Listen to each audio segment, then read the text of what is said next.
만일 율법에 속한 자들이 상속자이면 믿음은 헛것이 되고 약속은 파기되었느니라. 율법은 진노를 이루게 하나니 율법이 없는 곳에는 범법도 없느니라. 그러므로 상속자가 되는 그것이 은혜에 속하기 위하여 믿음으로 되나니 이는 그 약속을 그 모든 후손에게 굳게 하려 하심이라. 율법에 속한 자에게뿐만 아니라 아브라함의 믿음에 속한 자에게도 그러하니 아브라함은 우리 모든 사람의 조상이라. 기록된 바 내가 너를 많은 민족의 조상으로 세웠다 하신가 같으니 그가 믿은 바 하나님은 죽은 자를 살리시며 없는 것을 있는 것으로 부르시는 이시니라. 아멘. 어제 본문에서는 행위로서 의롭다 하심을 받는 것이 아니라는 것을 밝히면서 유대인들이 영웅처럼 떠받들던 아브라함과 다윗을 예로 들어 하나님이 그들을 의롭다고 여긴 것은 그들의 행위 때문이 아니고 그들의 믿음 때문이라는 것을 설명했습니다. 이어서 오늘 본문에서는 그 구체적인 신뢰로서 할례와 율법 행하는 것이 구원과 무관함을 논증하고 있습니다. 9절 10절입니다. 그런즉 이 복이 할례자에게냐 혹은 무할례자에게도냐 무릇 우리가 말하기를 아브라함에게는 그 믿음이 의로 여겨졌다 하노라. 그런즉 그것이 어떻게 여겨졌느냐 할례시냐 무할례시냐 할례시가 아니요 무할례시니라. 그런즉 9절에서 그런즉 이 복이라고 하는 것은 어제 본문에서 언급한 아브라함과 다윗이 믿음으로 말미암아 의롭다고 인정받는 데서 오는 복을 말합니다. 그리고 그 복이 할례자에게나 무할례자에게나 모두 해당될 수 있다는 것을 아브라함을 예로 들어 입증을 합니다. 창세기 그 증거에 의하면 아브라함이 할례를 받은 시기는 그의 나이 99세였고 하나님이 그와 더불어 언약을 맺으시고 그의 믿음을 의로 여기셨던 때와는 적어도 14년 이상의 시차가 있습니다. 왜냐하면 아브라함이 할례를 받을 때는 13살 된 이스마엘도 할례를 받았는데 아브라함이 믿음을 인정받았을 때에는 아직 이스마엘이 잉태되지도 않았기 때문입니다. 따라서 칭의는 할례에 의존하는 것이 아니라는 것이 명백합니다. 이 내용을 11절에서 또다시 요약적으로 진술하면서 동시에 할례의 진정한 의미를 설명합니다. 11절입니다. 그가 할례의 표를 받은 것은 무할례시의 믿음으로 된 의를 인친 것이니 이는 무할례자로서 믿는 모든 자의 조상이 되어 그들도 의로 여기심을 얻게 하려 하심이라. 즉 할례는 그 칭의의 원인이 될 수 없고 다만 결과일 뿐이라는 것입니다. 창세기 17장 11절에서는 할례가 언약의 표징이라고 했습니다. 그 표징이나 11절에서 말하는 표에 해당하는 헬라어의 의미는 표식이나 상징을 뜻합니다. 이 표식이나 상징은 그 본질과 밀접한 관계가 있지만 본질 그 자체는 아닌 것입니다. 즉 본질의 증거는 되지만 이 증거로 본질을 전적으로 유추해낼 수는 없다는 뜻입니다. 다시 말해 아브라함에게 있어서는 믿음이 본질이고 할례는 표시에 불과한 것입니다. 그리고 여기서 인친다라는 표현은 소유권을 나타내는 것으로 그에 대한 모든 권리를 확보하고 있다는 뜻입니다. 예를 들자면 성도는 하나님의 소유로서 성령의 인침을 받은 자입니다. 이처럼 아브라함은 할례를 받지 않았을 때에도 믿음으로 인하여 의를 소유하고 있었고 그래서 할례를 받지 않고도 믿음으로써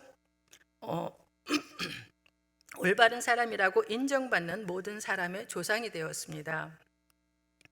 이처럼 이스라엘 백성이 아니면서 믿음을 가진 그 자가 믿음의 조상이라 불리워지는 아브라함의 영적 후손이 된다는 것을 증거했는데 그렇다고 해서 아브라함이 유대인의 조상임을 부정하는 것도 아니라는 주장이 바로 12절의 진술입니다. 12절입니다. 또한 할례자의 조상이 되었나니 곧 할례 받을 자에게뿐만 아니라 우리 조상 아브라함이 무할레 시에 가졌던 믿음의 자취를 따르는 자들에게도 그러하니라. 유대인들 역시 아브라함의 육적인 후손뿐 아니라 영적인 후손이 되지만 그렇다고 하여 모든 유대인들이 다 영적인 후손에 해당되는 것은 아닙니다. 다시 말하면 아브라함의 후손은 할례 그 자체만으로 결정되는 것이 아니라 아브라함이 가진 그 믿음의 길에 동참하느냐 않느냐의 여부로 결정되는 것입니다. 따라서 유대인이나 이방인의 구분을 떠나서 아브라함의 영적인 후손은 오직 아브라함이 가졌던 믿음을 공유하는 것을 통해 결정된다고 하는 것입니다. 이와 같이 아브라함이 의롭다 여김을 받은 것은 하나님의 언약에 대한 그의 신실한 믿음 때문이었으며 그에 대한 징표에 불과한 외적 할례는 의를 얻는 데에 아무런 유익이 되지 못하다는 것을 언급하고 있는 것입니다. 바울은 계속해서 아브라함의 믿음으로 이루어진 하나님의 언약에 대하여 말합니다. 13절입니다. 아브라함이나 그 후손에게 세상의 상속자가 되리라고 하신 언약은 율법으로 말미암은 것이 아니요 오직 믿음의 의로 말미암은 것이니라. 하나님은 아브라함과 그의 후손들에게 세상을 물려주겠다고 약속을 하셨는데 그것은 아브라함이 율법을 지켜서가 아니라 하나님께서 그의 믿음을 보시고 그를 올바른 사람으로 의로 여겼다는 거죠. 올바른 사람으로 인정하셨기 때문에 하신 약속이라는 것입니다. 여기서 세상의 상속자란 1차적으로 아브라함의 후손에게 가나안 땅을 그들의 기업으로 주실 것에서부터 시작합니다. 그러나 여기에만 머무는 것이 아니라 특별히 약속된 상속자를 주어서 그를 통하여 그 후손이 하늘의 별과 바다의 모래처럼 많아질 것도 포함됩니다. 그러나 보다 중요한 것은 아브라함의 후손으로 인하여 천하 모든 족속이 복을 받을 것이라는 것을 가리킵니다. 즉 이는 궁극적으로 메시아를 통해 이루어질 우주적인 이스라엘의 통치를 뜻합니다. 이러한 인식은 전형적인 유대적 사고방식으로 그들은 이러한 우주적인 세상을 상속받고 통치하게 되는 것이라는 신념을 가졌던 것입니다. 하지만 하나님의 언약에 관한 이런 인식은 아브라함이 가졌던 믿음이 전제된 것이 아니라 율법의 준수나 할례의 시행을 염두에 두는 편향적인 것이었습니다. 아브라함과 맺은 하나님의 언약이 결과적으로 우주적인 메시아 통치를 의미하는 것은 분명하지만 그 언약의 유효성은 유대인들이 통상적으로 생각하는 바와 같은 율법과는 상관이 없다는 것입니다. 율법은 하나님이 아브라함과 맺으신 언약보다 약 수백 년 후에 모세를 통해서 주어졌기 때문이라는 것입니다. 따라서 엄정한 의미에서 율법을 지키는 것은 칭의와는 아무런 상관이 없습니다. 이처럼 아브라함이 하나님으로부터 언약을 받은 것은 율법과 전혀 관계없이 믿음으로 말미암은 의를 통해서였습니다. 즉 그는 이미 믿음으로 의로워진 자로서 약속을 얻은 것이지 율법 아래 있는 자로서가 아니었습니다. 이제 사도 바울이 단호하게 말합니다. 14절입니다. 만일 율법에 속한 자들이 상속자이면 믿음은 헛것이 되고 약속은 파기되었느니라. 만일 율법을 지키는 사람들만이 구약에서 언급된 언약의 진정한 상속자라면 믿음은 무의미하게 되고 그 약속은 무효가 된다는 것입니다. 앞에서 논의된 믿음과 언약은 필수 불가결한 그 상관성을 가지는데 바울에게 이것들이 무의미하게 된다면 자신의 신학적인 토대가 무너지는 것이었습니다. 따라서 사도 바울은 율법에 속한 자들이 후사일 수 없는 이유를 다음 구절들에서 분명히 합니다. 15절입니다. 율법은 진노를 이루게 하나니 율법이 없는 곳에는 범법도 없느니라. 여기서 진노를 하나님에게 적용될 때는 악에 대한 공의를 나타내시는 하나님의 심판을 의미하게 됩니다. 따라서 율법은 그 속성상 누구든지 율법책에 기록된 대로 모든 일을 항상 행해야 하는데, 이러한 요구 조건에 실제로 응할 인간은 없기 때문에 하나님의 심판을 초래하게 됩니다. 그리고 죄와 무죄의 기준이 되는 율법이 기능을 발휘하지 않는 곳에서는 죄를 범하는 것도 성립되지 않습니다. 그렇다고 해서 죄된 행위 자체가 없다는 뜻은 아니고 죄로 인정됨이 없다는 의미입니다. 즉 율법이 제정되기 이전인 노아 시대에도 하나님의 진노로 멸망받는 사람이 있었던 반면에 노아는 의인으로 칭함을 받아 구원을 얻었습니다. 따라서 그 시대에 살았던 사람은 율법에 의한 판단에 의해서가 아니라 믿음의 윤부에 따라서 의인과 죄인으로 구별되었던 것입니다.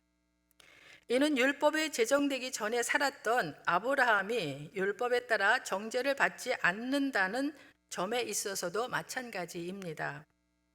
그는 오직 믿음의 의의 원리에만 지배받아 살았던 것입니다.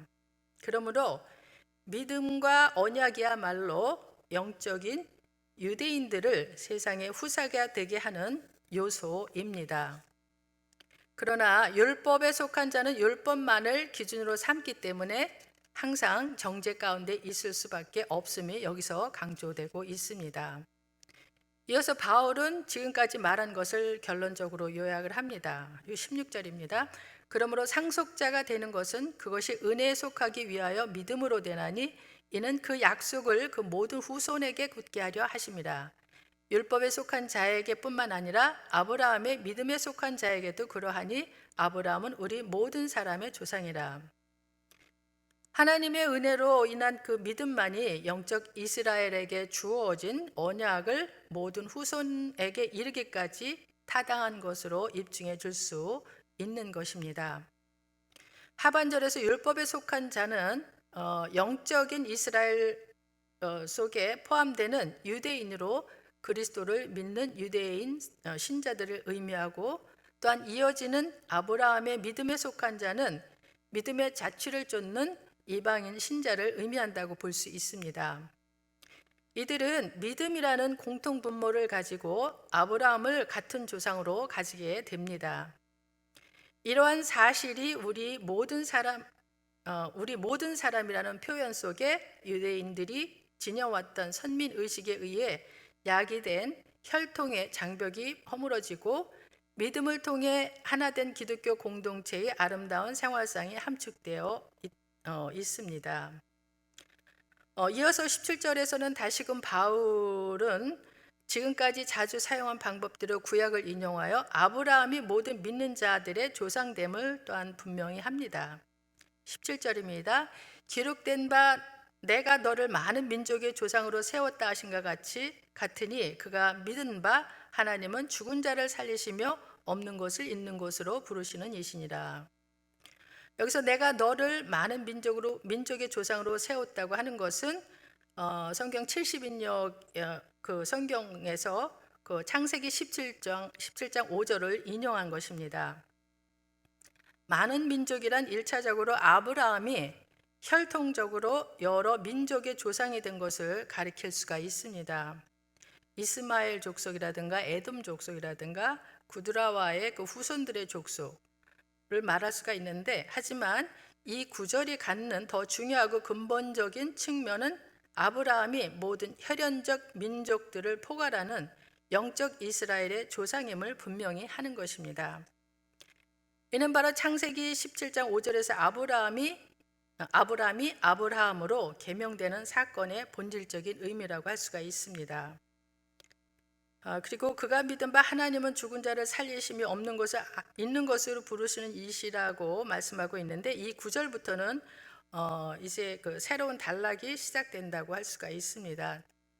지금까지 아브라함의 그 의롭다 여기심을 받음이 율법으로 말미암지 않았다는 사실을 진술한 바울은 이제 내일부터 내일 본문에서는 아브라함이 오직 믿음으로 말미암아 의롭다함을 받았다는 사실을 이야기하게 됩니다. 그에 앞서 바울은 아브라함이 가지고 있었던 그 하나님에 대한 인식, 그 하나님 그 신관이라고 그러죠. 신관을 요약적으로 진술하고 있는 것입니다. 이는 아브라함 자신의 믿음의 대상과 아울러 그 믿음으로 인해 의롭게 된 영적 이스라엘인들이 가져야 하는 믿음의 대상과 내용이 무엇인가를 밝히는 것이기도 합니다. 말씀을 맺겠습니다. 아브라함이 의롭다 여김을 받은 것은 하나님의 언약에 대한 그의 신실한 믿음 때문이었으며, 그에 대한 징표에 불과한 외적 할례는 의를 얻는 데에는 아무런 유익이 되지 못했습니다. 그리고 아브라함이 그로 인하여 모든 족속의 복을 얻으리라고 하는 하나님의 언약을 받은 것도 아브라함의 믿음 때문이지 결코 율법 때문이 아니었습니다. 이는 아브라함이 약속을 받은 때가 율법을 받기 훨씬 전이었다는 것으로 증거되고 있습니다. 마찬가지로 아브라함이 인간으로서는 불가능할 때 아들을 얻은 것도 그의 믿음에 기인하는 것입니다. 이상과 관련하여 그 사도 바울은 아브라함과 성도들 간의 관계에 대해서 증거하는데, 아브라함은 유대인뿐 아니라 모든 믿는 자의 조상이라는 것입니다. 그러기에 믿음의 후손이라 함은 할례와 같은 육체적 구별이나 진노를 초래할 수밖에 없는 율법에 기인하는 것이 아니라 약속을 성취하시는 하나님의 주권과 그것을 믿는 믿음에서 비롯됨을 알 수가 있습니다. 이러한 사실은 우리에게 다음과 같은 교훈을 줍니다. 아브라함은 오직 굳은 믿음으로 인간적인 생각으로는 불가능한 일을 가능케 하시는 하나님의 은혜를 누렸습니다. 그러므로 영적 아브라함의 후손인 우리들도 그 믿음을 본받아 어떤 어려운 상황 속에서도 주에 대한 믿음을 잃지 말아야 할 것입니다. 또한 아브라함으로 말미암아 모든 족속이 복을 누리게 되었던 것처럼 우리도 믿음을 견고하게 함으로 영적 후손들에게 믿음의 본이 되는 삶을 살아야 할 것입니다. 기도하겠습니다.